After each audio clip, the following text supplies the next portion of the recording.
एक भावुक दोस्त की कहानी। राम और श्याम दो गहरे दोस्त थे। वे बचपन से ही एक दूसरे के साथ खेलते और पढ़ते थे। राम बहुत ही संवेदनशील और भावुक स्वभाव का था, जबकि श्याम थोड़ा कठोर और तर्कशील था।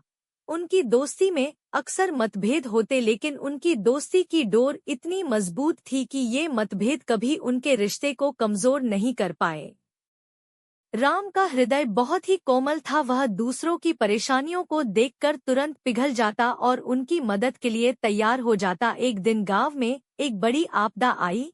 एक बाढ़ ने कई घरों को नष्ट कर दिया। राम ने तुरंत अपनी बचत निकालकर जरूरतमंदों की मदद की। श्याम ने राम को समझाया कि उसे अपनी बचत को संभाल कर रखना चाहिए, क्योंकि उसे भी भविष्य में जरूरत पड़ सकती है। लेकिन राम ने कहा, श्याम, जब दूसरों की मदद करके मुझे खुशी मिलती है तो मैं खुद के लिए क्यों सोचूं?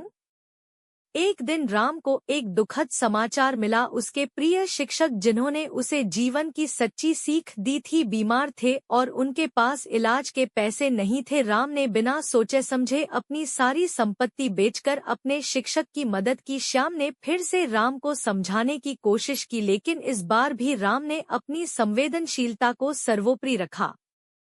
समय बीता और राम को अपनी संवेदनशीलता और दूसरों की मदद करने के कारण एक अद्भुत सम्मान मिला। गांव के लोग उसे एक नायक की तरह मानने लगे। श्याम ने भी अंततः समझा कि राम की भावुकता उसकी कमजोरी नहीं, बल्कि उसकी ताकत थी। राम की संवेदनशीलता ने न केवल कई लोगों की जिंदगी बदली, बल्कि उसने श्याम को भी सिखाया कि जीवन में भावनाओं का कितना महत्व होता है। दोनों की दोस्ती और भी मजबूत हो गई और वे साथ मिलकर गांव के विकास और खुशहाली के लिए काम करने लगे। इस कहानी से यह सीखने को मिलता है कि कभी कभी हमारी भावनाएं हमारी सबसे बड़ी ताकत होती हैं और दूसरों की मदद करके हम अपनी आत्मा को सच्चा सुकून देते हैं।